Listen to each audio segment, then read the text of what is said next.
351 పడకల ఆసుపత్రి. ఈ ఆసుపత్రికి బాగా మంచి వైద్యం అందించాలంటే ఇక్కడ కావాల్సినంత సిస్టర్స్ నర్సులు లేరు. నర్సులు లేరని గతంలో మేము ఎమ్మెల్యే అయిన సందర్భంలోనే మంత్రి గారు ఆరోగ్య శాఖ మంత్రి సందర్భంలో ఒక 5 రోజులు అసెంబ్లీ సమావేశాలు జరిగినాయి. ఆ అసెంబ్లీ సమావేశంలో స్టాఫ్ ప్యాటర్న్ మాకు ఇంత తక్కువగా ఉంది, ఈ తక్కువ ఉండబడిన కారణంగా మేము మంచి సేవలు అందించలేకపోతున్నామని కానీ మంత్రి గారి దృష్టికి తీసుకోవడం జరిగింది. మంత్రి గారు చెప్పారన్నా రాష్ట్రం అంతా కూడా ఇదే పరిస్థితి ఉంది, మన బతుకులో వేరే కాదు, కాబట్టి త్వరలోనే 2 రోజుల దాకా మొదలుపెట్టి ఒక స్టాఫ్ను పెంచుతామని కూడా చెప్పడం జరిగింది. ఆసుపత్రి మనకి బాగుండాలంటే మన ఆసుపత్రి మనం వచ్చిన రోగులు కానీ సిస్టర్స్ కానీ విజిటర్స్ కానీ వచ్చిన అందరూ ఆసుపత్రిని పరిశుభ్రంగా ఉంచాలనే ఆలోచన గేట్లో మీకు మనుషులైతే రావాలి. మనం కూడా ఒకసారి ఏదో పేషెంట్కి ఏమైనా అయిందని ఏదో బిస్కెట్ ఇస్తాం, ఆ పేపర్లు అన్నీ వేస్తాం. డస్ట్బిన్ ఉంటుంది ప్రతి ఒక్క పేషెంట్లు నిలబడంతా కూడా డస్ట్బిన్లో వేయాలి. కాబట్టి ఆసుపత్రి బాగుండాలంటే నిరంతరం డాక్టర్లు దాంట్లో పనిచేసే మరి క్లీన్ చేసే వాళ్ళ వల్లనే సాధ్యం కాదు. మన ఆసుపత్రి మనం కూడా బాగా పెట్టుకోవాలంటే మనం ఆసుపత్రిలోకి ఎక్కడైతే పరిశుభ్రతను పాటించాలి. ఎక్కడ కూడా ఏమైనా మనకు కళ్ళ కనబడి ఒక పేపర్ కనపడితే తీసి డస్ట్బిన్లో వేయాలి. గౌరవ ముఖ్యమంత్రి గారు ఏప్రిల్ 30వ తారీఖున ఇక్కడ పొద్దుటూరు వచ్చిన సందర్భంగా ఎన్నికల ప్రచారంలో భాగంగా ఇది పొద్దుటూరు ఆల్రెడీ 350 బెడ్ ఆసుపత్రి ఉంది సార్, మాకు పొద్దుటూరుకి కావాల్సిన ఆసుపత్రిని గత ముఖ్యమంత్రి గారు పొద్దుటూరుకి తీసుకోవడం జరిగింది. కాబట్టి 350 పడకల ఆసుపత్రికి ఒక మెడికల్ కాలేజీ కావాలని కూడా ఆయన కోరడం జరిగింది. ఆయన ముఖ్యమంత్రి గారి తర్వాత మా ఆరోగ్య శాఖ మంత్రి గారితో కూడా మాట్లాడడం జరిగింది.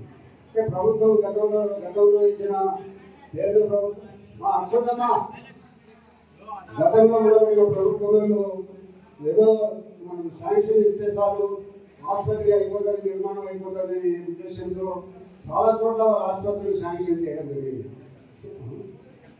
ఆ మెడికల్ కాలేజీలు శాంక్షన్ చేయడం జరిగింది. ఆ మెడికల్ కాలేజీలని ఫుల్ ప్లేట్లో డబ్బులు ఇచ్చి అవన్నీ కూడా పూర్తిగా తయారయ్యేటట్టుగా చేయని పరిస్థితుల్లో ఉండబడిన కారణంగా ఇప్పుడు ఒకటేసారి ఆయన చేసిన తప్పిదం వల్ల ఒకటేసారి ప్రభుత్వం 50,000 కోట్ల రూపాయలు భారం పడుతూ ఉంది. ఆ భారాన్ని కొత్తగా ముఖ్యమంత్రి ఆర్థిక ఇబ్బందులు ఉండబడిన రాష్ట్రంలో వెంటనే సమకూర్చాలంటే సాధ్యమైన పరిస్థితి ఉండబడినప్పటికీ కూడా ఏదో ఒక రంగంలో మన ముఖ్యమంత్రి గారు కానీ మన ఆరోగ్య శాఖ మంత్రి గారిని ఈ కష్టాలు మనం గట్టించాలనే ప్రయత్నంతో నిరంతరం కృషి చేస్తూ ఉంటాం. కాబట్టి పులివెందులలో 100 బెడ్ ఆసుపత్రి అయినా కూడా ఒక మెడికల్ కాలేజ్ ఇచ్చినాం. ఆ మంత్రి గారు నా రిక్వెస్ట్ ఏముందంటే పొద్దుటూరు ప్రజల చిరకాల కోరిక పొద్దుటూరులో మెడికల్ కాలేజీని ఏర్పాటు చేయాలని కోరుకుంటూ భవిష్యత్తులో కొంత స్థలం అవసరం లేకుండా ఇప్పటికే కొంత ప్రభుత్వ స్థలం ఉంది, మెడికల్ కాలేజ్ ఉంది. ఆ మెడికల్ కాలేజీలో దాదాపు 20 ఎకరాల స్థలం ఉంది. మంత్రి గారు అడుగుతాను, మరి ఆయన గవర్నమెంట్ వల్ల కష్టమవుతుంది మెడికల్ కాలేజ్ అన్నా, ఏదో మరి ప్రైవేట్ కాలేజీ కూడా ఎవరన్నా మీరు వచ్చే వాళ్ళు ఉంటే మాట్లాడండి అని చెప్పినారు. ముఖ్యమంత్రి గారు కూడా అదే మాట చెప్పినారు, మంత్రి గారు కూడా అదే మాట చెప్పినారు. నేను ముఖ్యమంత్రి గారికి చెప్పినాను, మన ఆరోగ్య శాఖ మంత్రి గారికి కూడా చెప్పినాను, మెడికల్ కాలేజ్ ప్రైవేట్ ఎవరన్నా ఉంటే మాట్లాడమని చెప్తాను. కాబట్టి ఈ గత ప్రభుత్వంలో కొన్ని అనాలోచిత నిర్ణయాల వలన మన మెడికల్ కాలేజ్ అడిగితే వెంటనే ముఖ్యమంత్రి గారు కానీ ఆరోగ్య శాఖ మంత్రి కానీ శాంక్షన్ చేసే పరిస్థితులు ఉండాల్సింది. అంటే గత ప్రభుత్వం తప్పిదాల వలన వెంటనే మంజూరు లేని పరిస్థితి. ఇప్పటికే ఉండబడిన ఆసుపత్రులన్నీ కూడా మెడికల్ కాలేజీలు కూడా పూర్తి షెడ్యూల్ కంప్లీట్ కాలేదు, అందుకు సంబంధించిన స్టాఫ్ లేదు. మరి పిల్లలు మనం పర్మిషన్ ఇచ్చి ఆసుపత్రి మెడికల్ కాలేజీలో చేర్పించినంత మాత్రంతోనే మనకు కావాల్సిన స్టాఫ్ ఇవన్నీ కూడా లేవనే ఉద్దేశంతో కొంత ప్రభుత్వం తడబట్టిస్తుంది.